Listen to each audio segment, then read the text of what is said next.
Hello and welcome to another episode of Alfie's Business Club. Today we are looking at celebrities. Celebrities, famous, definitely. Rich, usually. Insufferable, quite often, yes. Specifically, we are looking at some of the worst celebrity products of all time. If you don't know where you are, basically you found yourself in Alfie's Business Club. This is the only show in the world that promises to make you $1 billion or your money back. No guarantees, of course. My name is Alfie Dundas. I am your leader, spiritually, metaphorically, and literally. CEO, founder, SVP of sales, and quite famous. And I'm joined today by my junior shop assistant, James Mileham. James, say hello. Hello. Thank you very much, James. We're going to run through 7 products today, which have actually been picked by you. Yeah, I picked these. James did the research today. Because you don't really let me leave the office. No. So... but I was busy. You were busy. You were busy, and so you sort of left me to my own devices. Yeah. And I was working late. Yeah, good. I got out at 1 a.m. Wow. And I texted you. I said, okay, can I leave now? Yeah. What did I say? You said, just do another half an hour. Yeah. One more mouthful. Yeah. So I got... So I got 7. You got 7? Yeah. We got 7 celebrity business failures researched by James Mileham himself. To be honest, I have only just looked at the research for this, so you can just skip this episode. I've done the research in crayon. James has done the research, and the spelling on some of this, it's shocking. I don't know how to spell business. The grammar, you trying to spell entrepreneur. Oh. It's like watching a chimp trying to unlock a key. Spell entrepreneur. It's like watching a chimp spell entrepreneur. How do you spell entrepreneur? E-N-T. Yeah. R-E-P. Entrepreneur. N-E. You are. It's a French word. It's a dirty word. Yeah. Let's get into it. Number 1, who are we looking at, James? We're looking at Jeremy Renner. Now, Renner has had a bit of a tumultuous time as of recent. He was attacked by a tractor. Snowplow. Jeremy Renner. Okay, well, let's just be clear for our listeners. Jeremy Renner is the actor in Avengers. He's the worst Avenger. He's the worst Avengers. He's also in Mission Impossible. And I think the Bourne trilogy. Yeah, I think he's one of the few to be like across all of them. Big famous American actor. His real life is more mental than most of his films. I think what you're referring to is he was knocked down by his own snowmobile when trying to save his nephew. Why are you knocked down by your own snowplow? Trying to save his... Yeah, I didn't hear that part of the sentence. His young nephew, James. Yeah. Okay. Sorry, Jezza. Jeremy, I apologise because you probably listened to this.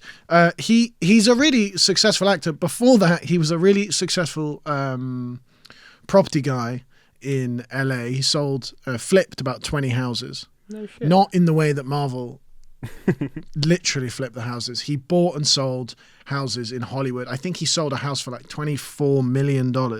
So him and his wife were very successful before he got into acting. And he's kind of like, he can kind of do it all. He's actually written music which has then been used in the Avengers films. But he's not the most famous actor in the world. What we're going to get onto is something that would require you to have one of the biggest levels of fame in Hollywood, right? Yeah, Jeremy Renner is as famous for flipping houses as he is for acting. Yeah. What you'd say about Jeremy Renner is you'd go, he's sort of like a journeyman of the act. Yes. You bring him into bat number 7. And he's pretty good. And he's good. Yeah. But he's not Chris Hemsworth. No. He's what would he be? What footballer would he be? He's not Robert Downey Jr. He's not the Ronaldo of acting. No. He's like what's a footballer that's played for everyone that's not that good? Because I was going to say Nicholas Anelka, but he's had good moments, but he's sort of Scott Sinclair. It's like he was great in indie films, but you move him to United, you put him in Avengers. Yes, you got Sami Nasri on your left. Yeah. You got Aguero up. You got De Bruyne. You got you're no one. You're not Thor. You've just got arrows. You're not Thor. You're not Spider-Man. You're what is he in Avengers? He's Hawkeye. Exactly. He's named after a VAR system. I guarantee you, if you type Hawk into Google, Hawk Tour will come up before Hawkeye comes up. They should do a double. Now, this is not to take the piss out of Jeremy Renner. No, we respect him, but it's important context for what we're about to tell you. Basically, in 2017, Jeremy Renner launched an app, the Jeremy Renner official app. Sorry, I stumbled over that because it was such a complicated name. The Jeremy Renner official app. It's creative. It's clever. The Jeremy Renner app is what it's called. It's such a difficult name. The Jeremy Renner official app. It was a fan app just for his community. It's like a little mini social network devoted entirely to Renner. Who is that obsessed with Jeremy Renner? Like, I would get it if it was Chris Hemsworth or, you know, Brad Pitt or Tom Cruise or whatever. Yeah. But it's Jeremy Renner. It's the guy that you go, oh, who's that? Oh, Jeremy Renner. That's Jeremy Renner. Yeah. Oh, I've got his app. Yeah. So what happened on the app was basically, go on. Well, take us through it. From what I understand, because I spoke about this to my missus yesterday, and she was like, "Oh my god, the Jeremy Renner app is amazing." People were just pretending to be celebrities. Oh, I thought she was on it. I think she missed out. She was just like, "Oh, it's shut down. Damn it." I think it's pretty embarrassing if your partner has spent £25 on Jeremy Renner stars. I've got gems. I think that's what they were called, weren't they? They were like, you could buy, or maybe I'm thinking of a different one, but there were in-app purchases. You could spend between $1 and $350 on Jeremy Renner credits, and that would just get you.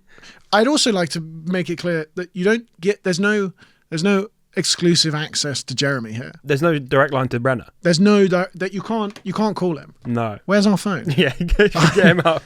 You can't go. Ring, ring. Oh, I got Renner on the line. Get me Renner. Get me Renner. Yeah. All you could do is hang out with equally sort of lonely fans of Jeremy Renner. Renner. What was funny about it is that you could kind of impersonate other people. You could impersonate Renner, but then you could impersonate other people, and people were just announcing like tragedies. Like they were saying crazy stuff. It's insane. I'll get some of the pictures up because it is absolutely fantastic. We should be clear, this was a fairly short-lived experience. Yeah. It launched in March 2017, Jeremy Renner official app, and then by about October it was plagued with cyberbullying, trolling, people pretending to be Jeremy Renner. Basically, you could pick your name. There was no sort of verification process, so just everybody pretended to be Jeremy Renner and then leak stories or controversies or like kind of controversial tweets. And he shut it down pretty quickly. The other thing that I really enjoyed that they did is every week they would just you opened the app on a Wednesday and it would come up and it would say Happy Rennsday. That's clever. It's clever from Jeremy Renner. One pun. I'm gonna look. I think he came up with Happy Rennsday first. Someone came up to Jeremy Renner on the set of Marvel and went, "Oh, hey Jeremy, Happy Rennsday." "Oh, I mean Wednesday." And he went, "Bing." What'd you say? A light bulb's gone off in his mind. Make me a fucking app. Happy Rennsday. We need an app immediately. So I'm trying to find things that people were just like taking the piss out of Renner. Apparently a lot of people were like connecting Jeremy Renner with Casey Anthony. Which is so niche, but kind of great. But I think at the start it was like maybe a very small community of people that were like, we love Jeremy Renner. We need a place to express our love for Renner. Yeah. And then by sort of week 2, the trolls have got on it. Yeah. And we're announcing that he hated it so much that he had to pull the plug. And he admitted publicly that this has become a place that he cannot in good conscience continue with. He said, "It's become a place that I detest." His own app that nobody wanted in the first place. What's great about this as a business is it only started doing well when it was getting trolled. 100%, yeah. The original purpose of it was useless. Look at this. So this is what people have put up. Steve, so you can put in the comments. Someone's pretending to be Steve Jobs saying, "Have fun, Jeremy." Walt Disney World's put, "Looks like you're having a great time, Jeremy. Love to see your nips on display. Have a magical day." OJ Simpson put, "Hey, Jeremy, want to join my fantasy league?" And we should be clear, that is not the real Steve Jobs. No. Who is famously dead. And you can learn a lot about Steve Jobs by looking at some of our previous episodes. That is just anybody could log in and set their username to OJ Simpson and then ask Jeremy Renner to join the Fantasy Football League. What's this one? Jeremy Renner. What's that say? So Jeremy Renner said, "Have a rocking weekend, everyone. What's the plan?" So, to be fair, that post has 4,500 stars, which is quite... I mean, I don't know what the stars to like ratio is. I think that's solid engagement on the Renner app. What the conversion is. I mean, I think Jeremy Renner might be the most followed page on the Renner app. And then Stefan Heck. I will be looking at porno on my computer. Is Stefan Heck famous? I don't know. I have no idea. But basically, the comments just became trolls. The other people posting became trolls. Most of the accounts were just pretending to be Jeremy Renner. My wife and I announced our divorce on the official Jeremy Renner app. People have lost the plot. This is so upsetting. Being a big-time Jeremy Renner fan, I've had such fun on this app since it came out. Making new friends and even getting my adult children signed up. My wife and I have announced our divorce on here. And now, thanks to a few bad apples, all that is lost. Just a damn shame. I love the people putting life events on the Jeremy Renner app.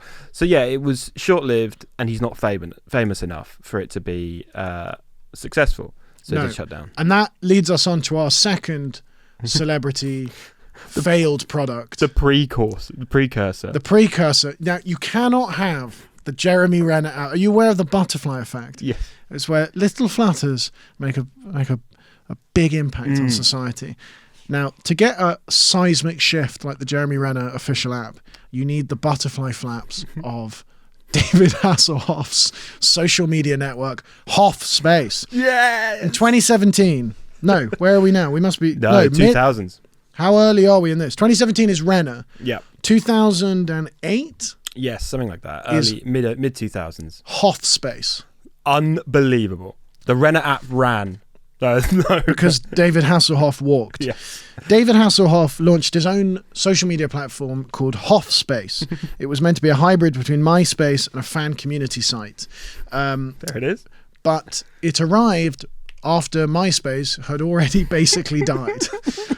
It was just jumping on the Titanic in your swimming trunks for no reason.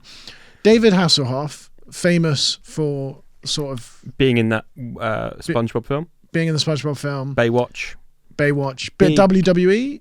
No, he was like he had big hits. He was a musician, and he's huge in Germany. Well, he's huge everywhere he goes. He's seen the size of it. Yeah, but weirdly with David Hasselhoff, you may not know this. He sang at the fall of the Berlin Wall.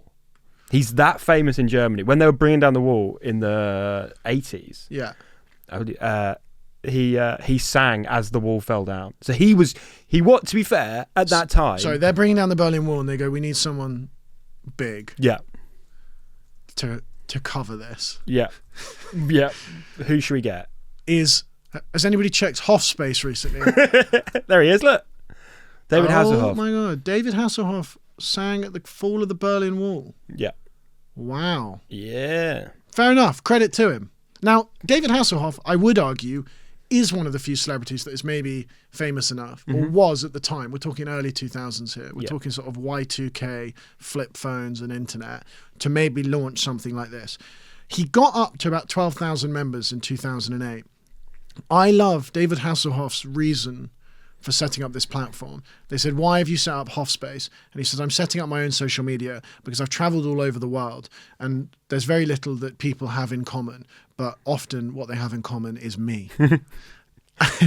Which is so arrogant to like travel the world. And also, by the way, when I say the world, like at the time, mostly Europe. He's going around Europe going, these people have so little. Yeah. And obviously he's just gone, it's so weird. Every time I go to somewhere, they're going, they just want to talk about me. Everybody at my own meet and greets knows me. It's like so weird. By name. Yeah. I think I'm the most famous man in the world. He thought he was the Queen. He thought he was on the currency. Yeah. He went all over the place. He basically did a gap year and he came back and he went, there's so many people out there. They've got nothing. And they've got nothing. But you know what? They have me. And maybe if I just create an internet social media network, all of the Hoffs could get together. That is fantastic. And we make the world a better place. So he created it. So was, I assume, MySpace was out and thriving at this time? No. That's what I think's even worse. When did MySpace... I mean, MySpace did run and run and run, but can you look at when did MySpace Look up MySpace users by year. 2005, I guess, was the peak MySpace. 2009. So in 2008, MySpace has 115 million monthly users. Mm. And then every year since then, Hoffspace. it kind of comes down. Hoffspace never took off. No, it didn't. Now, what I would like to know is what had more users, Hoffspace or the Jeremy Renner official app? What are we on here? David Hasselhoff website. Everything David Hasselhoff does looks retro, even if it's made in 2025. David Michael Hasselhoff. Let's have a look. When did it launch? And then he abandoned it in late 2010. Yeah. It's still going. It was still going for a while. But this was just jumping on a trend. This was like an era where every single celebrity thought that they had to have a social media app. It was like, there's Facebook, there's MySpace, there's Twitter. What's my app? Yeah. For the Hoffs. For the hassles, the hasslers. Yes, yeah. The people that get up and hassle. Yeah. Every day. They should be called that. It should be called Hassle Space. Oh, this is a BBC article from 2008. Thousands, literally thousands. Sign up to Hoffspace. More than 6,000 people? What? That's loads. Have already signed up to David Hasselhoff's new social networking site. Since the launch. He set up his own so-called Hoffspace because he was tired of fakes posing as him on other social network sites. He's seen the Jeremy Renner app and he's gone, I'm not having that. He told the BBC Radio 1 that the site was about getting a pulse on all the crazy people out there. He's mental. That's great. And to be honest, I assume, because this podcast is available on YouTube, Spotify, iTunes, Apple, Amazon, iHeart Radio Pods, Podcast, Acast Pods, and now Hoffspace. Follow us at Alfie's Business Club on Hoffspace. We're going to try and hit 100k by the end of the week. Just by the way, if you're new here, can you subscribe and like and comment so that we can eventually launch our own social media app, Alfspace. Alfie's Business Club live.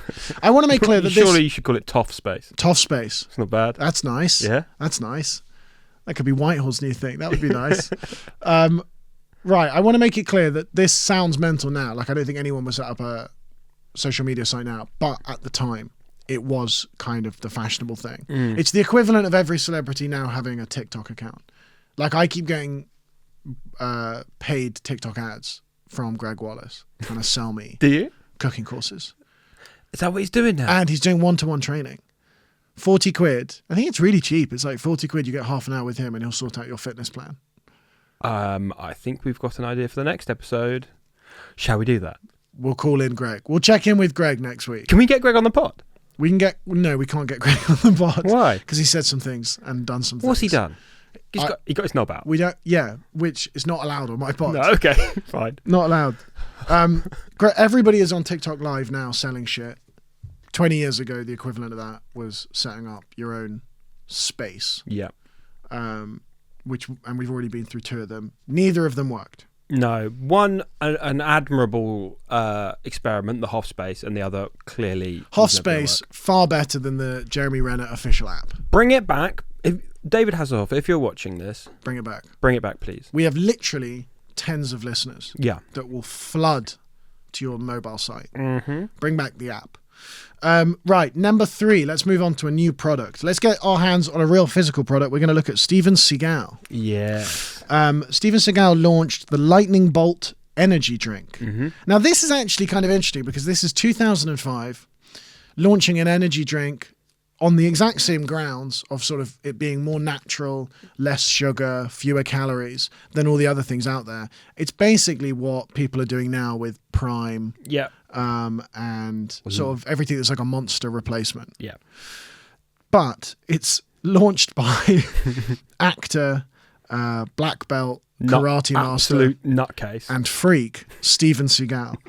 Steven Seagal was in a bunch of famous movies. You might also know him because he launched some blues albums. He did a lot of different things. He also had he was a 7th Dan black belt in Aikido karate, and he was the first foreigner to run an Aikido dojo in Japan. Steven Seagal. So credit where credit's due. Yep. 2005, he goes, you know what? I'm done with Monster. I'm done with Gatorade. Yeah, Red Bull. No thanks. No, thank you.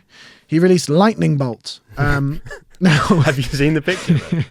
we're going to put it up on the screen if you're... Oh my God. It looks racist. If you're listening to this, I'm going to explain it. It's basically a small tin. It kind of looks like a Monster can. Steven Seagal across the top. He's put his name in it, and he's got his face on the bottom left. That's oh yeah, look, there he is. And then it says in kind of lightning bolt style lettering, lightning bolt, and then it just has a Japanese symbol in the middle of the can with blue or red kind of electric light flowing out of it.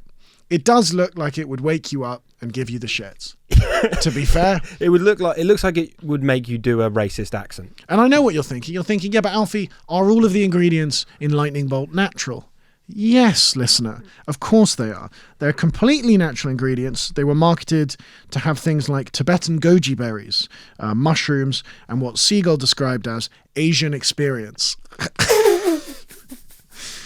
Which I have not made up. That is genuinely one of the flavors. Look at that. Of Steven Seagal's Lightning Bolt. Can you zoom in on that picture you've got on the screen? What's that quote on the bottom? Let's have a look.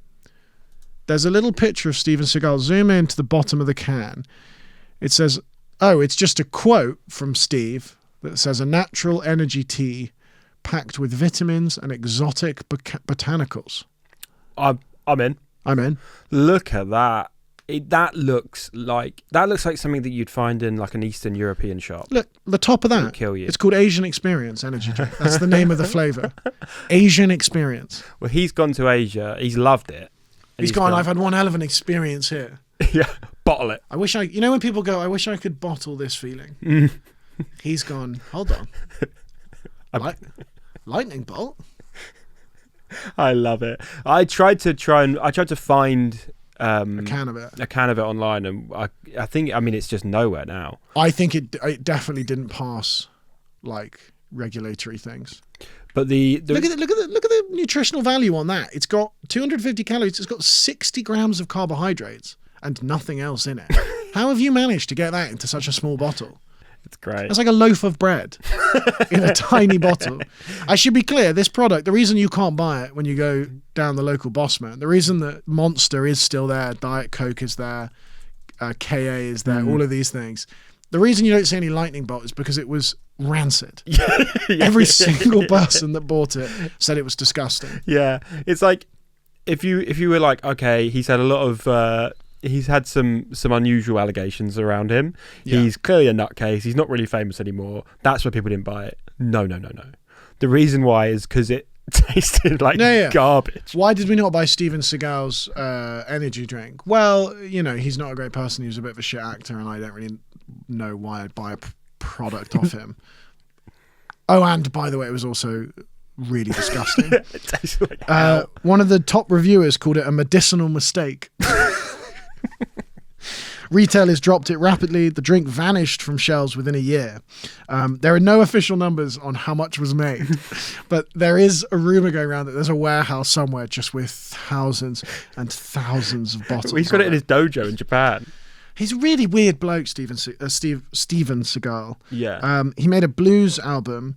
He was accused of sexual assault and misconduct by sort of 9 to 11 different women. Mm-hmm. And he has publicly showed his support for Vladimir Putin. He has a Serbian and a Russian passport. Yeah. Anyway, each to their own. Each to their own, but just not that. But then, at this point, I don't know, how many people were releasing food products back in 2005? Were celebrities doing that? They must have been. I just feel, I don't know, I feel like we might have gone full circle from like everybody had their own drink and then we stopped and we just let the people that actually know how to make drinks and now we've come back with KSI and Logan Paul. Yeah. KSI and Logan Paul are the original copycats of Steven Seagal. Yeah, they went, you know what, Steve? Because Steven Seagal went and built a dojo in Japan and then came back with a lightning bolt energy drink Mm-hmm. flavored Asian experience. And Logan Paul went to that The suicide forest yeah. in Japan and came back with a fairly similar product. Yes, very similar. There's something about going to Japan, eating and drinking the local cuisine, and then coming back and going, I need to make quite possibly the most rancid drink I could ever think of. Something happens out there, but that's it. That's Stephen. I mean, I would love to taste that. I wish we would crack it. I mean, I'm really disappointed we can't crack open a cold can of lightning bolt. A cold Seagal. Now, this is going to get the episode demonetized on YouTube, so that's good. But Why? were you around when I was a teenager and we used to go to parties? There was a drink, energy drink called Pussy. Yes, I do remember that. Yes, Which does that still exist? I bet it does. It was like when I used to go to parties, but they were only non-alcoholic drinks allowed to be served. Mm-hmm. It would have Diet Coke, orange juice. You can still buy it on. You can still buy it on it's Amazon. in full force. Oh, it's flying. Shocking. Is the logo for the energy drink. Yeah. Pussy, natural energy, 100% real ingredients. Taste of pussy. How did anyone ever order that? Well, I think it was like it was like a half a joke. Yeah, mate. Can I get 2 pussies and one Diet Coke? Yeah, yeah. We'll get 6 pussies on the rocks. They give it to you. Did you have it with a mixer? No. I've never had it.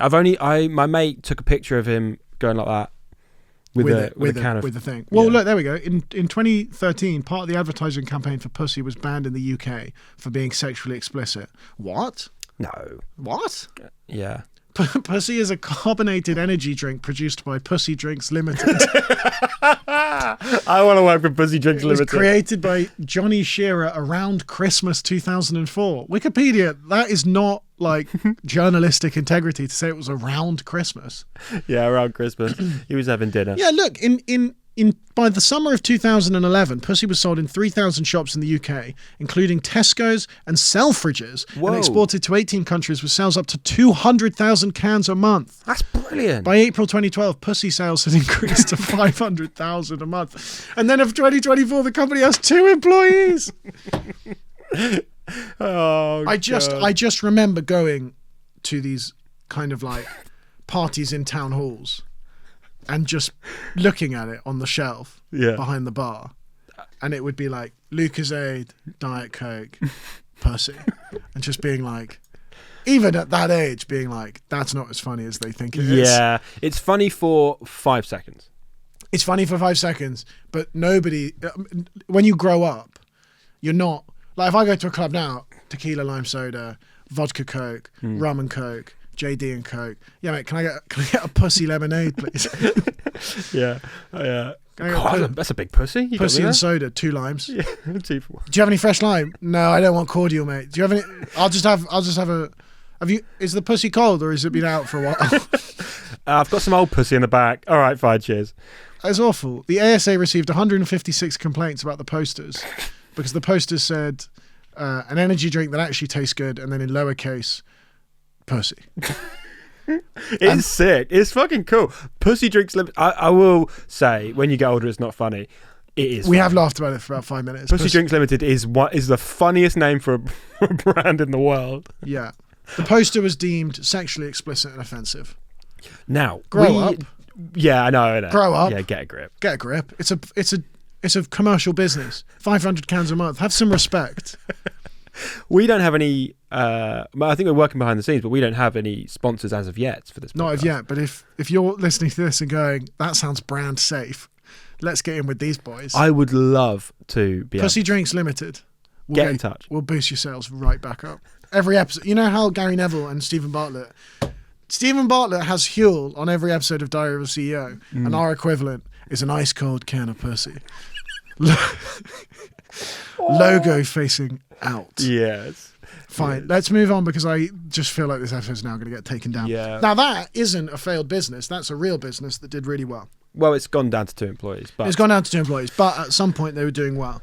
I'd like to move on to another Stephen.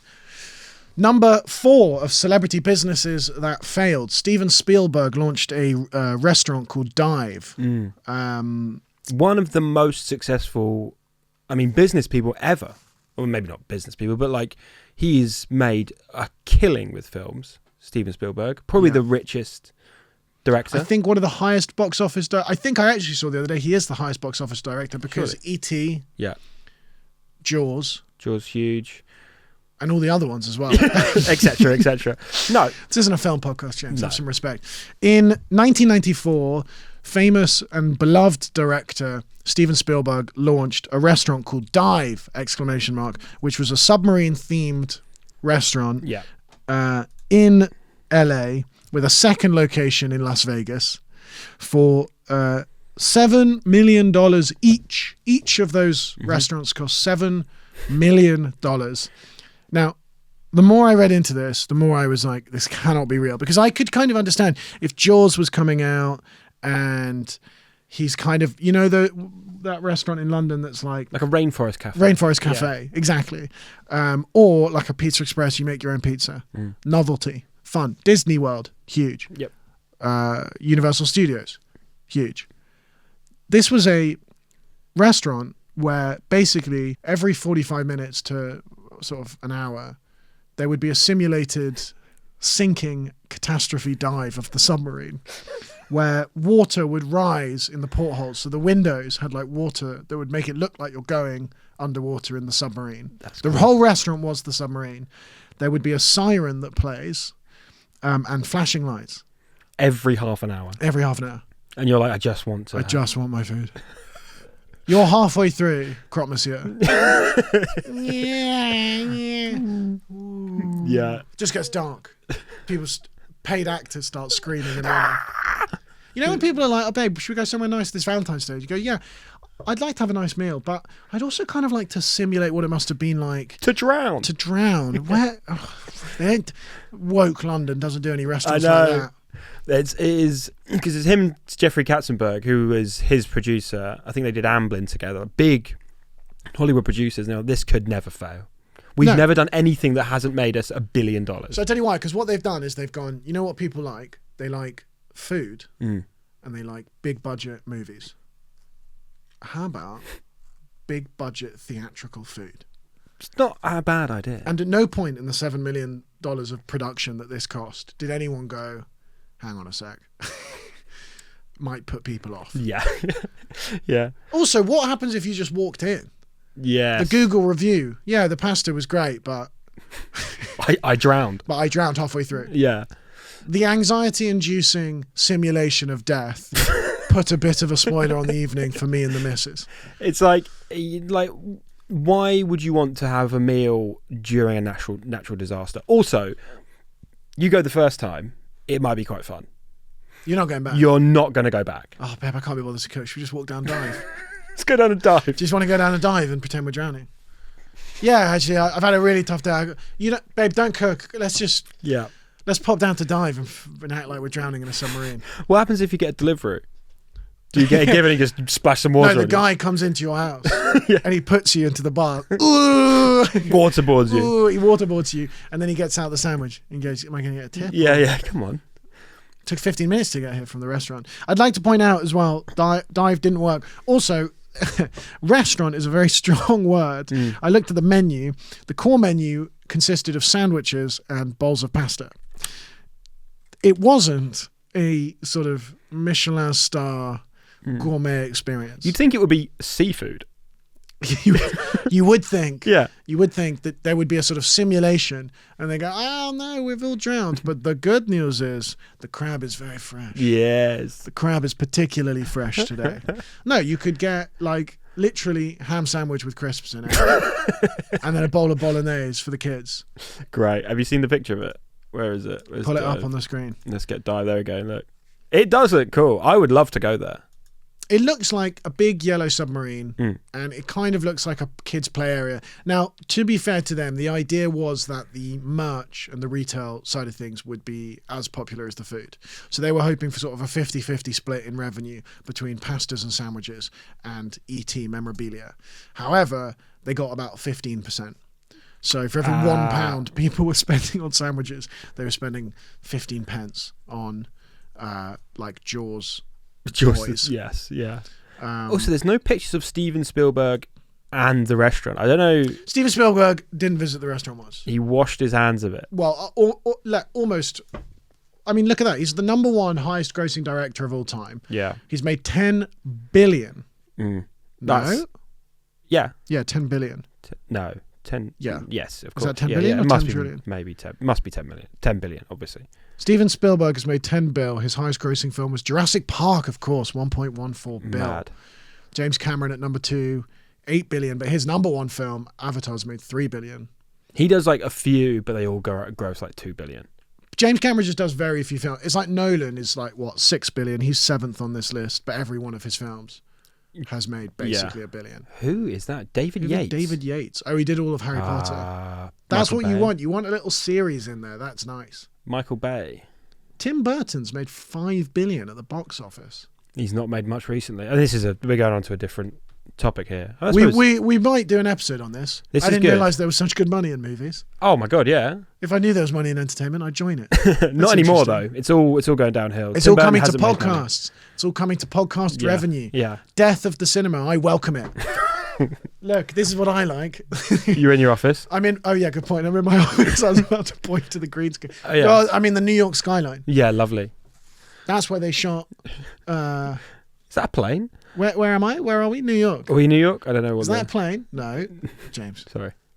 Is that where they filmed Sleepless in Seattle's end scene where Meg Ryan and Tom Hanks meet at the Empire State Building on Christmas Eve, New Year's Eve, Valentine's Day? You ever seen Sleepless in Seattle? No. Is it good? What's your favourite movie? Notting Hill. Move on. Shut up. Move on. The next product. We're going to look at Kiss. This is great. Not the thing that James does to our fans. It's the band.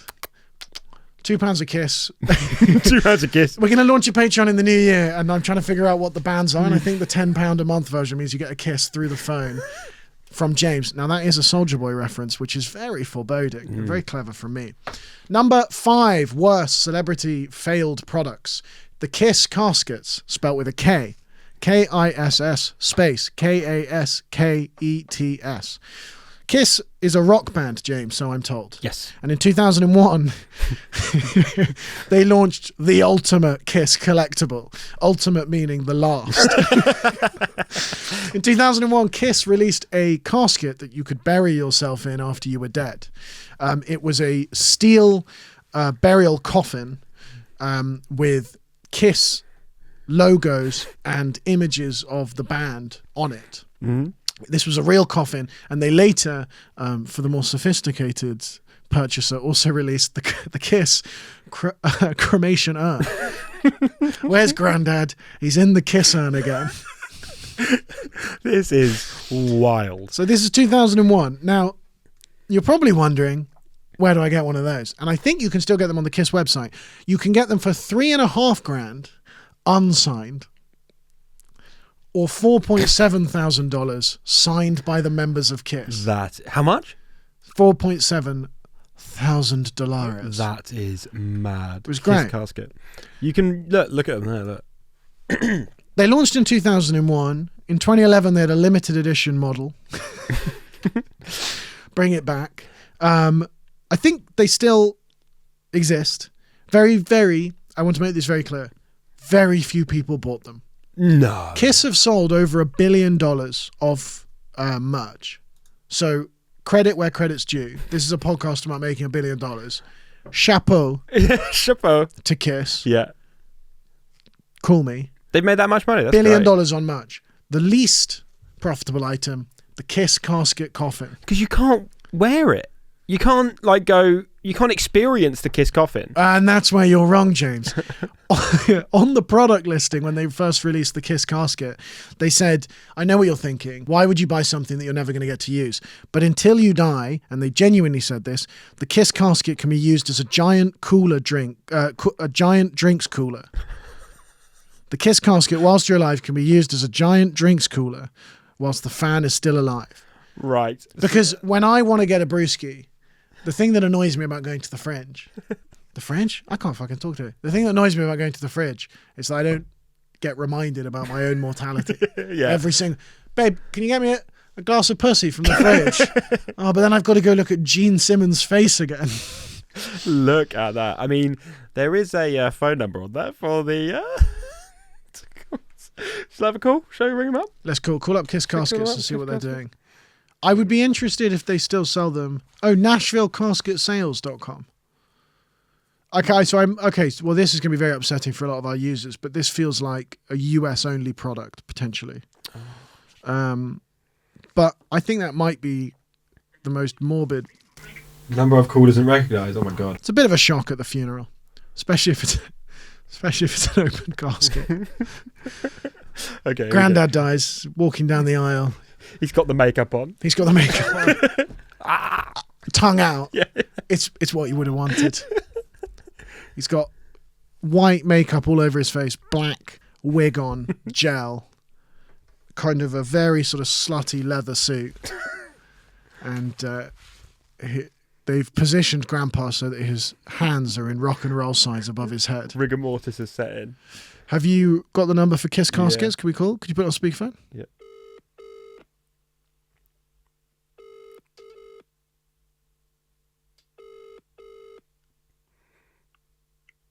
Nashville Casket Sales, Joe. Hello there.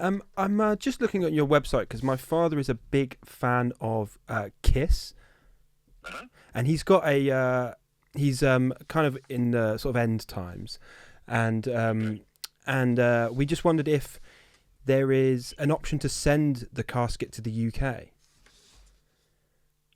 Well, you are the first to ask that.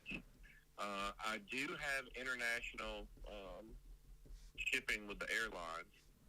Can I get back with you later today? Let me check in on that, get a price for it, make sure that it can be done. I'm sorry to hear about your dad. Let me check into it and let me get you a price together. Okay. For that.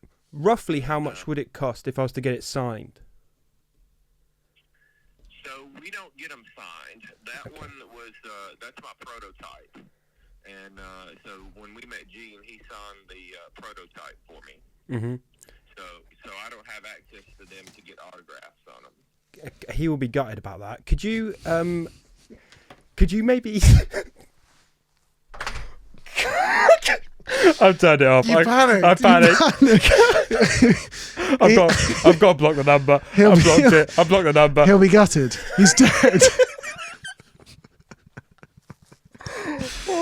I just can't. Call back. I'm getting a call back. I can't. You actually get a call Yeah, back? I can't answer that. It's my mum. Your father's perished. I'd actually like to shout out Nashville Casket Sales that was for great. being so respectful. They were extremely respectful. Because in the past, are they still calling you? I don't know. Get them missed the call. Get them on FaceTime.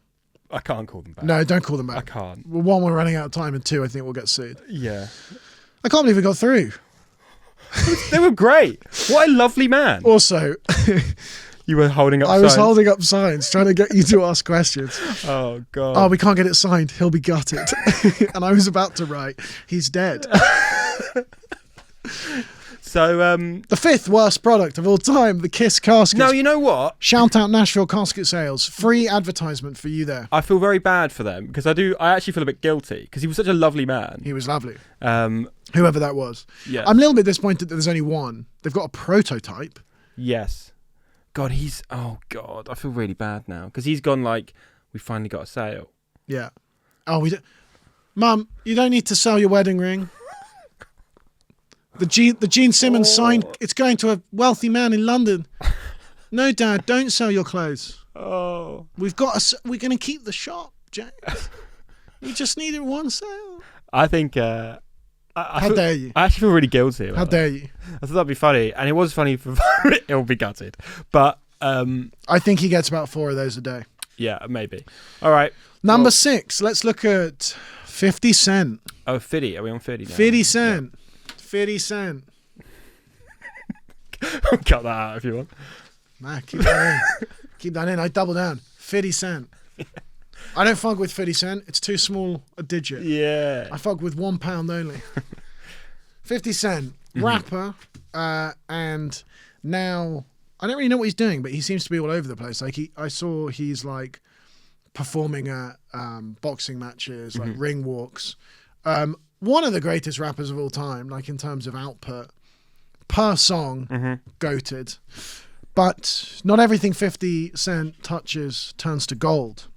In what year are we in here? We are, I think we're mid-2000s. It was around the time of Beats by Dre. Yeah. Beats by Dre, billion dollar company, made Dr. Dre a billionaire, and made, what was the little tiny guy that he set it up with? There's a little fella. Did you watch the documentary? There's two guys. There's 2011, 50 Cent. Fine. So we're in 2011. 50 Cent, like Dre, like a lot of these guys, they picked up the personal headphones were becoming really popular. The high-end headphone market was bare. So he did a partnership with Sleek Audio, and they launched Sleek by 50, which doesn't really sound like a headphone. It sounds more like a Special K, like middle-aged women's workout plan. Sleek by 50 with me, Martha Stewart. Yes, Mileham class is eating this in a pool. He's 50 Cent's doing yoga. Yeah. That's all you need to know. The relationship soured. I don't really know what happened, but he left abruptly and he launched a competing company called SMS Audio. I don't know what that stands for, but it was basically another headphone company. Now, Sleek Audio accused him of stealing the designs to build his new brand. Yes. And the case went into arbitration. The result was 50 Cent was ordered to pay $16 million, damages plus legal fees, to Sleek Audio, which led to his bankruptcy. Now, what's interesting about that is he then sued his lawyers for $75 million and got them to settle at $14 million, but then didn't use that $14 million to pay back the $60 million he owes. So what did he do with it? Don't know. Okay. You'd have to ask Fiddy. Can we call Fiddy? I don't know. Can we call 50 Cent? 50 Cent. Because you've already upset one American today. Why don't we just upset another one? Phone call. Oh, have you seen the headphones, by the way? They look quite good. Yeah, I mean, they are sleek. Like, they are cool. They are a bit Beatsy. They're Beatsy. I mean, he just saw the money signs of Beats and went, was I'm like, going let's do it. Yeah.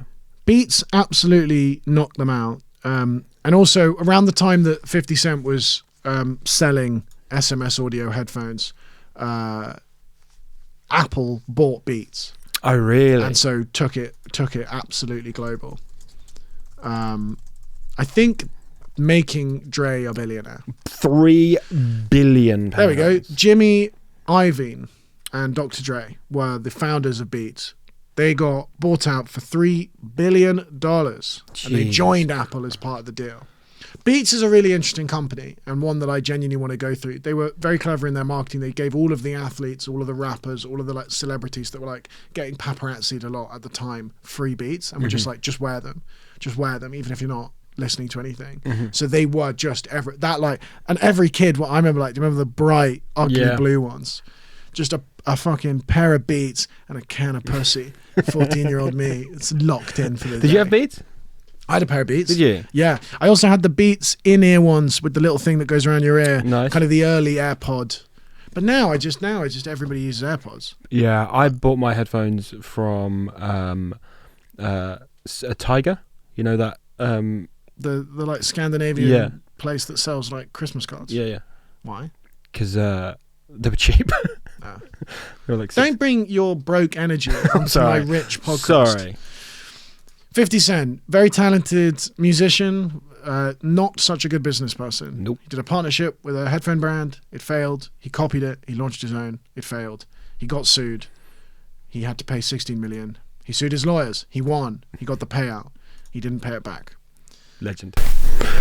Speaking of another legend, and I've kind of referenced him earlier, which was very clever with Kiss Me Through the Phone. No, what did I say? Yeah, Kiss Me Through the Phone, yeah.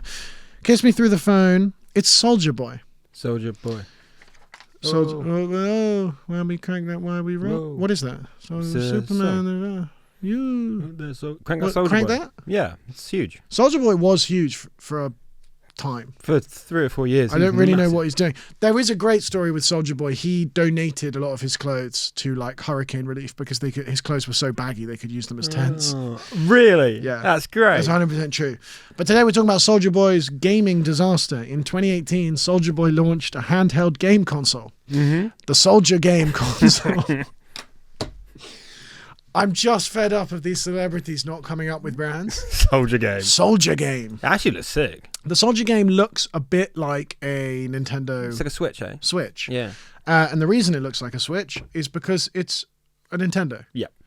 It came preloaded with 3,000 games, most of which were Nintendo games. It was a generic knockoff made in a Chinese factory with just thousands and thousands of games preloaded on it that belonged to Nintendo.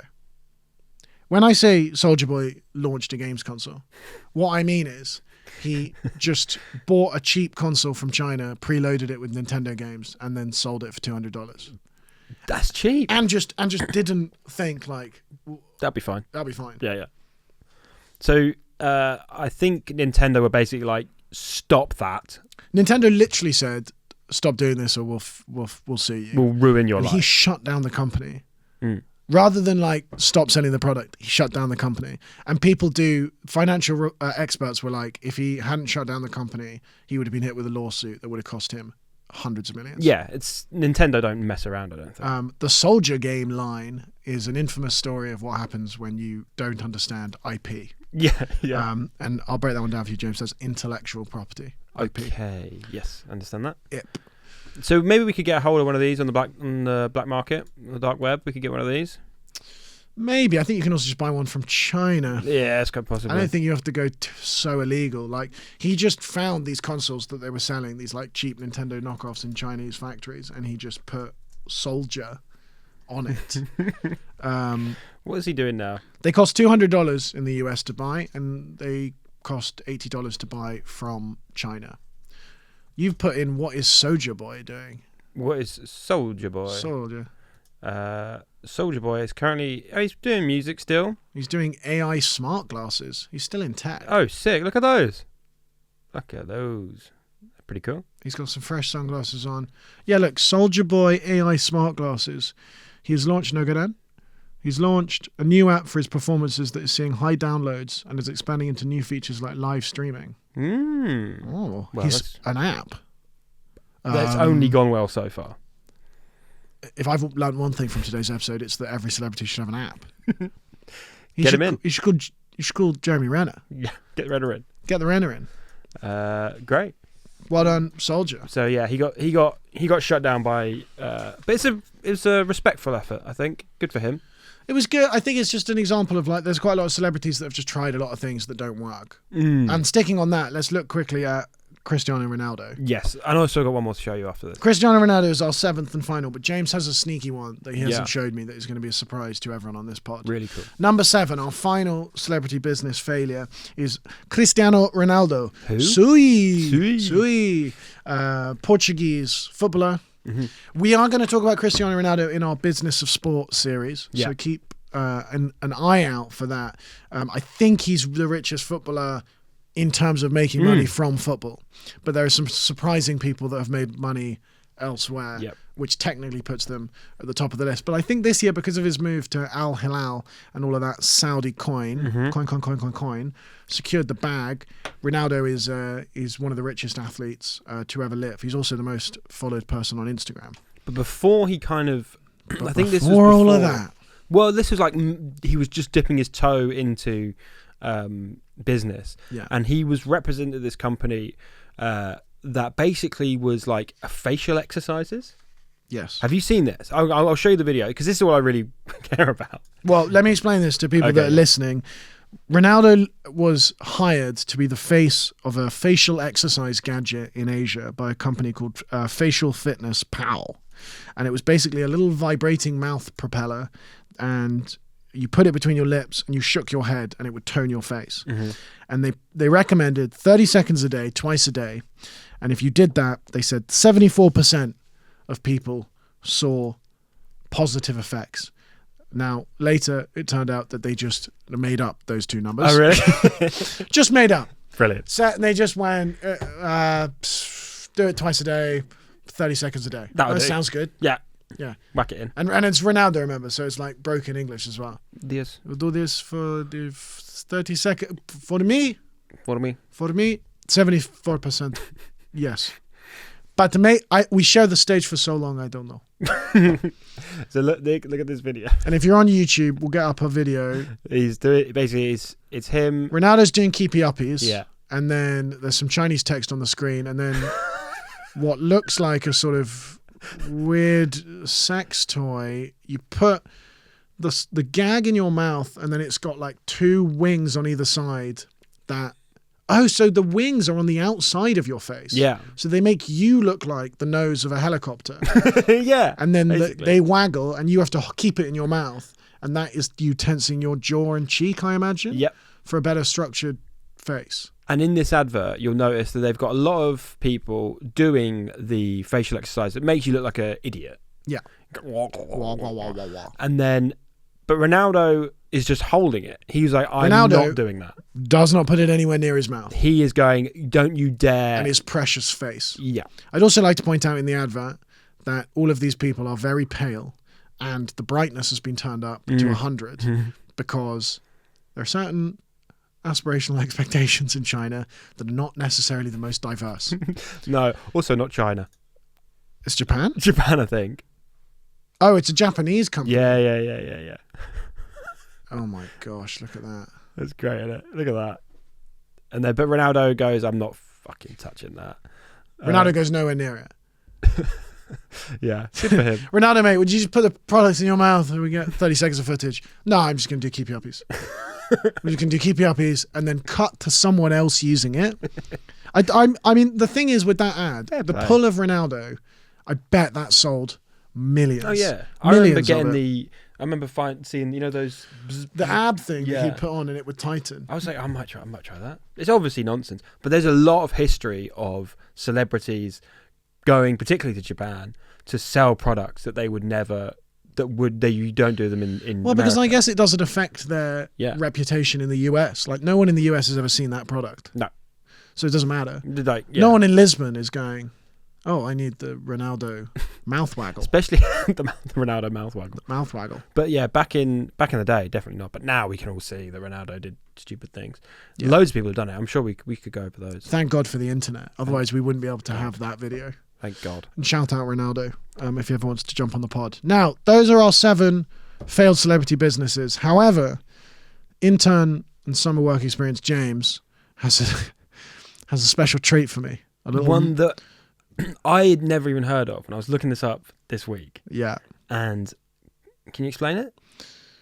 Okay, Dermot O'Leary, the presenter of X Factor, Yeah. famous Irish presenter, British Irish, yeah. launched Germit O'Cleary. Germit. O'Cleary. Dermot O'Leary in the mid-2010s tried to turn his clean-cut TV persona into a business by launching an eco-friendly cleaning spray called Germit O'Cleary. How good is that? Inspired by an on-set joke about his obsession with tidy bedrooms, he partnered with a small UK manufacturer to create an all-natural cleaner with essential oils and recyclable packaging. The branding was charming. Dermot in an apron promising a cleaner clean. Wow. That's good, isn't it? The formula was unstable. Bottles separated if left sitting, and in warm cupboards, some began to ferment, causing pressure buildup that made them hiss or foam when opened. Do you remember this? No, I've never seen this. I remember it. Germit O'Cleary. Yeah. A few viral videos of exploding Germits tanked retailer interest overnight. A recall followed, costing nearly 400 grand. 400 grand in wasted stock. Dermot laughed it off, calling it the only time cleanliness blew up in my face. He's a clever... I mean... He's smart. He's got the jokes. One thing you say about Germit O'Cleary is he knows what he's doing. Germit O'Cleary. Germit O'Cleary is a better joke than it is product. Yes. That's really good. Can I see a picture of Germit O'Cleary cleaning gel? It's not real. Oh, what? I made it up. Oh, what? I know. I'm so sorry. That whole thing doesn't exist. No. Now I'm annoyed. But it would be good. What, did you come up with Germit O'Cleary? Yeah. Or is that AI slop that No, you've just that's fed me. That's me. I came up with Germit O'Cleary. That could be so real. Yeah, 100%. Okay, well, I've been played on my own You've show. been So played. now I have to cut that out. Okay. Congratulations, you never work again. You never work again in this city. In New York. Because I know all these people. Yeah. All of them. Mm. You see that? Mm. Statue of Liberty. Oh, look at it. You see that? Mm. Empire State. You see Steven Spielberg's Dive Restaurant, New York edition. It's Hasselhoff on the street. That person wearing headphones, those are Soulja Boys. Soulja Boy's headphones. No, those are 50 cents headphones, Yeah. but what's he holding in his hand? It's the Soulja game console. Limited edition. That's a ridiculous product, but quite realistic. And also, Dermot, if you're watching this, Germit O'Cleary, Yeah. up for grabs. I would 100% buy that. Get in touch. Get in touch. That was the 7 worst celebrity products of all time. I hope you've learned something there about failure. Why do we look at failure, James? Why? Because it helps us succeed. Or something. Join us next week as we take you down a dive of Coca-Cola. Yeah, we're gonna look I at believe Coke. it is. We're going to look at Coca-Cola and how it had real cocaine in it. And then we're going to look at how Coca-Cola made Santa red, but not real. Spoilers. You can also listen or watch our most recent episode before this one with Sophie Garrett. Very funny, very famous, soon to be releasing her own products, I'm sure. Yeah. We looked at Kylie Jenner and the Kardashian businesses, the fake billionaire status of Kylie Jenner. Is she a billionaire or is she not? Because if she's not, I've lost all respect. So listen to that or watch that because it's already out. We've got loads of episodes coming. Subscribe or follow wherever you are. Drop us a comment, drop us a like, and we'll see you next week. James, before we wrap up, do you have anything to add? Germit Now, that is all we have time for. Thank you as always, and good night.